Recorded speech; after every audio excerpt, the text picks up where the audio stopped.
welcome to MoveCo Live. I am your host, Samantha Moonsammy Gordon, and I'm here with someone very special to me, Stacey Martin, Canadian fashion designer and a very good friend of mine, and I'm so excited to have her on the show today, and we're talking about fashion and movement and fashion that moves you towards what matters most in our life.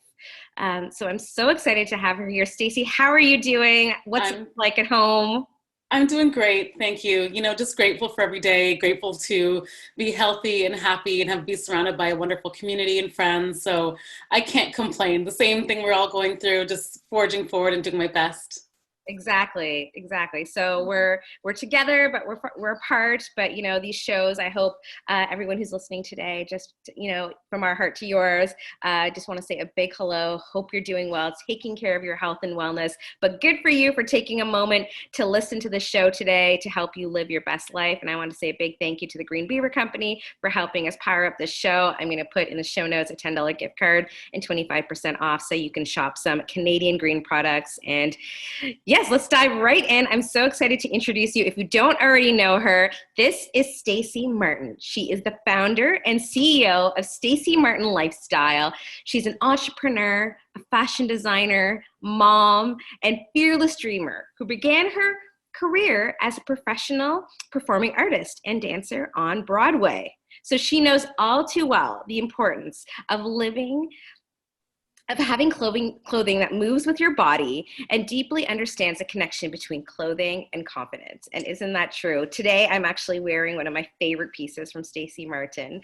this beautiful red piece. So with only 14% of major fashion brands being run by a female executive and less than 0.5%, ouch, of Black female entrepreneurs receiving venture capital funding, Stacey is at a disadvantage, but not discouraged, because she knows that change is coming, and and she's ready to be an example of what's possible. I'm also so ready for this. Thank you. It is time. And that's why it's so important that you're here today, and you're going to share with us, you're going to educate us, and really, tell us about the line. Tell us about you. Yeah, so I started with a line called Kenya. I'm self-taught fashion designer and entrepreneur. I found a gap in the marketplace while I was a Broadway dancer between fitness and fashion clothing. I felt like people loved to be in their fashion clothing, but they didn't feel good in them. And then they would want to get into their gym clothes or their comfy clothes, but they never wanted to be seen in them. So I thought, what was the gap that was in the middle? And then I decided to design my own clothing. I called it Kenya. Kenya was very successful by designing clothing that's all made of sustainable fabrics, sweatshirt and t-shirt fabrics, but designed to be made for dressing up, for going out, not just for gym. I was able to gross just over $1 million in sales with Kenya. And it was, doing trade shows, wholesales, that sort of thing. And it was this summer where I realized I have the ability to scale this brand, to really take it to the next level. And then that's when I changed the name to Stacey Martin Lifestyle. A couple of reasons. One, because my name is not Kenya. People would always call me Kenya, and that's not my name. I'm Stacey Martin. And I thought also it's a good way to have a fresh new start and to expand the brand. So we have a couple shareholders on, and I'm ready to take it to the next level. Oh, that's so exciting. And yes, if, for many of us across Canada, we know this brand, we get excited every fall, winter season to see what was happening with Kanye. So this is so exciting. Thank you so much for sharing your story with us. Can you tell us your why? Being an entrepreneur is hard. Why did you start? Well, I started first, like I said, just to fill that gap in the market. And it was really just to make clothes for myself. I have a curvy body and I'm petite, but I'm curvy. And so I always wanted to go to auditions and I wanted to be looking my best. And I knew that as a dancer, performing artist, I would be asked to dance and possibly to sing or to read lines. So I wanted clothing that it gave me the ability to be able to sit in an interview and be auditioned or to say lines and be professional. But if they asked me to dance, I can also move.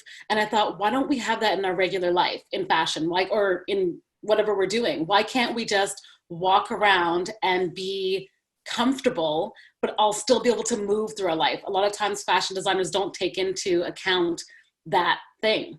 But my why right now got deeper. After we got hit with COVID and my store closed, my revenue streams closed, I was gutted. I didn't know how I was going to continue to strive in this business where everything, it felt like the Jenga blocks were all the way up, then someone pulled the bottom one. And then after, when I saw the racial injustice of George Floyd being killed, and then we had all this conversation about the racial injustice that Black people face, I started looking more into it. And I thought, in my fashion business, why am I striving so hard all the time? Recognized by New York Fashion Week, Toronto Fashion Week, Project Las Vegas. I have a storefront. I'm selling over $1 million in sales. Like, what am I doing wrong? How come I can't get to be at the level that I see these other companies? I see, Lululemon, Lole, Tom Ford, Michael Kors, Tommy Hilfiger, the list goes on. And I was like, what's the common denominator that I am not? And it's that I'm a Black woman. It's not just that, but that is a huge portion of it. And then the disadvantages that we face, that a lot of times to grow your brand, you have to scale. In order to scale, you need to get capital. And the ability to get capital is only a 0.5%. It's less than 1% for females, Black females. A little bit higher for white females. In the world of fashion, which is such a female-dominated industry, there's only 14% of them that are run by females, and even fashion designers, it's only 40% of fashion designers that are designing women's wear that are actually women. And I thought, this is like mind-blowing, because you think it's such a female-dominated industry, but it's still male-dominated. So my why became so much more passionate. It was so much more than just eco-friendly clothing and looking beautiful and feeling great. It now became the mission of, I want to pave the way for those who follow. And I want for people to be able to say, and Google fashion designers and see a female and a diverse female. I want them to be able to, see all these companies and feel like they can also grow and scale and have that ability. And somebody has to do it first. It's not going to be easy, but I'm ready to take it for the team. Oh my gosh. Yeah. You brought up such important parts. Like, I think we're really having these courageous conversations a lot these days, like understanding, if we can all take a pause and understand the systemic roots of where all of this comes from. And you really nailed it. You know what I mean? Like, there's really been just like this, like talking about the elephant in the room, like this white privilege that's gone on for a really, really long time. And, we're having these conversations and we're seeing the allies, we're seeing the education, and we're really seeing like things like people thinking about things differently. And I'm so happy that you're thinking about things differently. And it's clear to me, like, you're not playing small, like you're really scaling up. And so to do something like that, you can't do it alone. I always say, like, it takes a village, a community. So like, what are some things that you've done to kind of like, 10X where you're going next? Yeah. Well, the first thing was when I was doing this, I have an advisor who, he had seen me at Toronto Fashion Week. This was back in 2015, and had watched my show. I didn't know him back then. His name was Adam Myron. Adam is one of 100 Canadians to have started a company and lived to see it be $1 billion brand in 6 years. So he's been an incredible entrepreneur, and he watched me at my show in 2015. And in 2018, we started following each other on Facebook. In 2018, he emailed me and said, I would like to invest in your company. And I didn't know at that time what that meant. All I really knew in my business, I'm not versed in entrepreneurship. I didn't go to business school, so all I knew was just hustle, drive, work harder. And that's kind of what I did, right? So Adam said, your company has a really big opportunity to scale. You're making clothes that people want to wear, they want to live in. And he's like, I'd like to hear more and invest in you. And when I went to pitch to him, he realized that I have everything in my head. It's all in there, but we need to download it out of my brain and get it into a formation. So he was able to do that. So now he's my advisor. He's also a shareholder in the company. He has been teaching me for the last 2 years. We meet for, every once a week, processes and all the different things in business that we don't really understand about scaling. But a main factor in that is financial. It's knowing the numbers and having them together. I was able to last this long because I was able to generate sales and my margins were good. But now it was basically, do I know exactly what the margins are? Do I know between your product and mine, which one sells better? Which one I should be selling now? At what quarter, how much money should I be making quarter for quarter? Like, there's all these different things that I didn't really take into account, and now I know it. So he'll be guiding me all the way through, even into forging forward. So we're working with a company called Front Funder. So Front Funder allows equity crowdfunding, which means the venture capital route is still there, but obviously it's really difficult. So what Front Funder does is allows the community to invest in a brand they believe in, to invest in something that they love. So from $250 all the way up, you can actually be a shareholder in the company. So working with Adam's guidance, working with Front Funder to gain capital, we're working together to bring the brand to where it needs to be. I love that. Like I'm hearing fashion and finance, and like we really like those are two very empowering words for all of us. And for many of us here, like this is the first time where maybe we're hearing about Front Funder, and this is a really exciting time for the business. So for those listening, we are going to put more information in the show notes so that you can get educated and learn more right here what Stacey Martin's doing. So Stacey, can we tell us a little bit more about some of the partnerships that you're part of right now? Like I saw some tourism videos. Yes. So I went to St. Kitts and Nevis last February, and I really wanted to go there to launch fashion shows. My family heritage is from St. Kitts and Nevis. My mom was born in Nevis, my dad in St. Kitts. And I thought I would love to do fashion shows there, just give back to my community. That's kind of how it started. And then when I was there, I felt that there's such a beautiful opportunity to bridge the gap between the Caribbean and to bridge the gap between Canada. And so I started to pitch to them to be an official brand, or to be an official collaboration with the island. And so I do have that official collaboration, which is great. The idea is that the brand tagline for Stacey Martin Lifestyle is "Remember where you wore me." I want you to slip into your piece every time. I don't want you to feel like you're in the Caribbean, but I want you to feel the way you would feel like you're on vacation. Like you put the clothes on, you feel a little bit of like the fabric is holding your body. You feel like it feels amazing. You feel beautiful in your skin. All the sentiments you feel when you're on vacation, I want to bring those sentiments into the brand. And I also want you to actually, no matter what you're doing, I want you to remember where you wore it. Like I want you to say, I wore that red zip sweater and I wore it when I was talking to her and I felt glorious and I felt amazing. And I'm like, why can't we appreciate what we wear and not just have disposable clothing? So the partnership with Nevis is kind of fostering that, but in Nevis as well, there's a lot of tourism that happens there. A lot of high profile celebrities and influencers, and just not even celebrities, but just high profile guests go to Nevis to travel. So they'll be gifting Stacey Martin Lifestyle pieces to them. So the outreach will be further for anyone who is an investor. It's a good perk because they're going to have it. There's also doing a cross marketing with their PR teams. So the PR in the US, PR in the UK, and the Caribbean will all be promoting Stacey Martin Lifestyle through collaboration with Nevis as well. Oh, that's so very exciting. And I love that statement, like, remember where you wore me. And something I think you brought up a really important point about like disposable fashion. Like you're the furthest from that. And I think, like I have pieces from you that are a year old or like 5 years plus old, and they've held so well. Can you tell us can you educate us a little bit about like the fabric and like the vision behind your clothing? Yeah, well, fashion is one of the most polluting industries. We got into this world of, at the beginning, things are about very couture and very high quality, but fast fashion came in, and it was really about buying things that were cheap and fast, that you can just go to the quick store, the big box store, buy your thing. It might be $20, you throw it out, you don't care what it's like after that one wear. And the industry suffered. It really, really suffered. Water pollution from dyes, the manufacturing themselves, the facilities, and how the things are made. It was just horrible, everything. So when I started designing my clothing, it wasn't really looking into that first. I was really being selfishly just wanting to feel amazing in clothes. But when I started to research about how good that eucalyptus fiber fabric that I'm using, how actually it's good for the environment because there are no pesticides on the plant that's grown.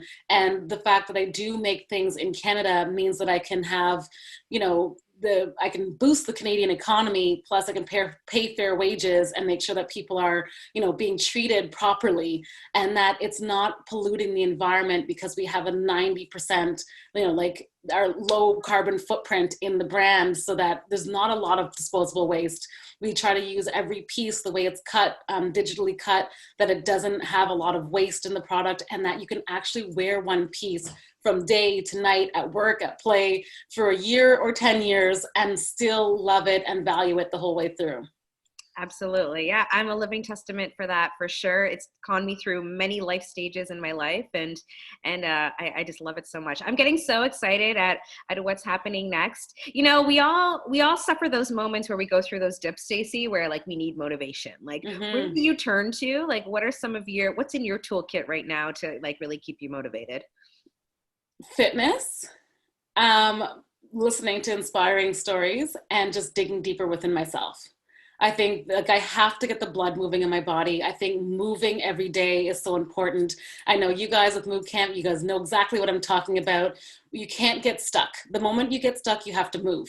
For me, my outlet is dancing. I love to dance. I'll put the music on and I'll just like everything comes out and I can just get the flow of my body going through that movement and dance. I also listen to motivational speakers every single morning.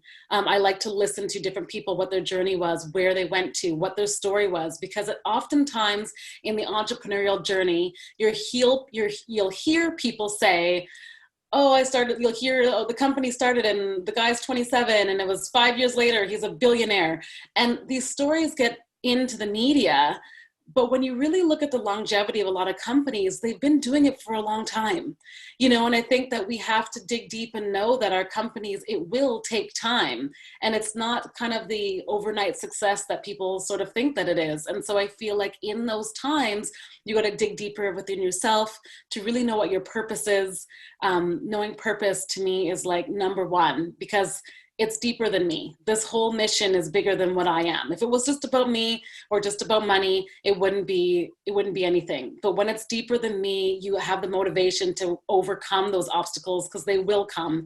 I've been over many a road speed bump or a mountain I've had to climb. So it's like they're there, but it's like you are able to overcome because you know what your purpose is. It's deeper than you yourself or what your brand actually stands for.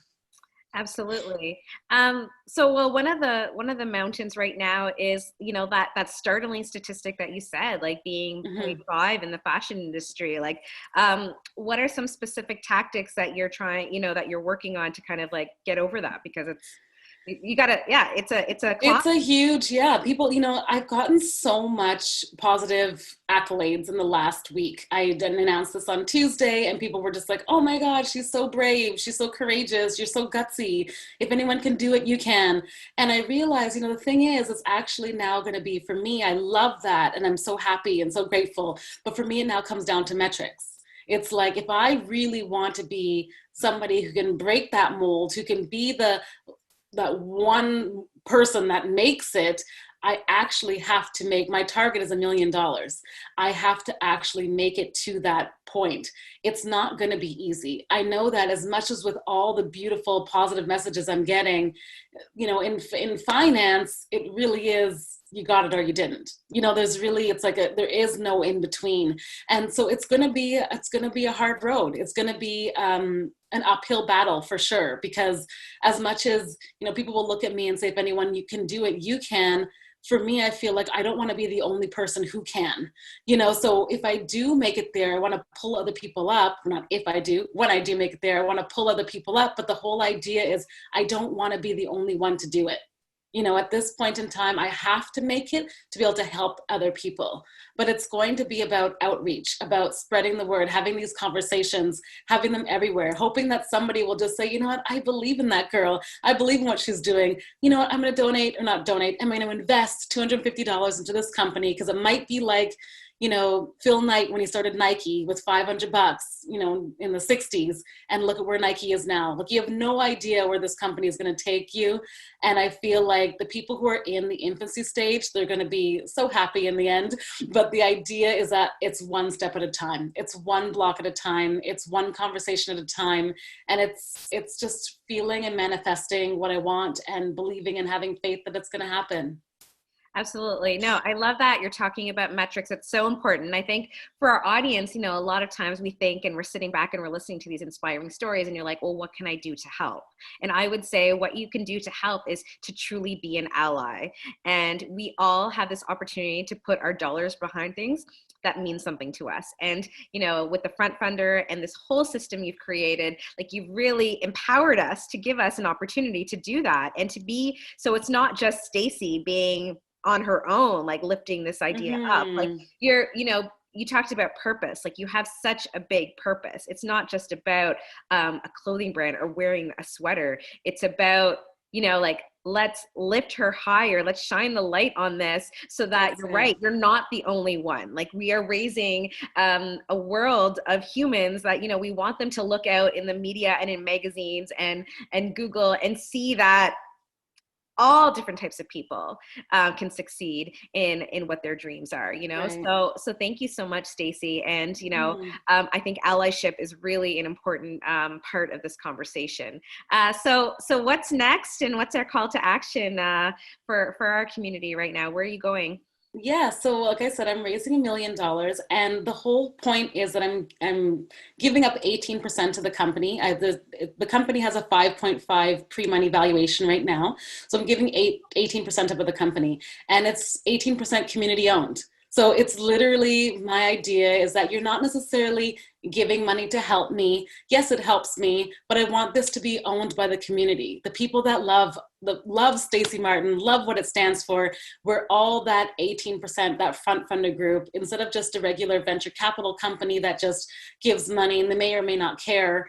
I feel like I really have a strong feeling towards a care community, people that are really have value and they want to change things in the world. So you can go to the website at frontfunder.com. That's FRONTFRUNDR.com/Stacey Martin.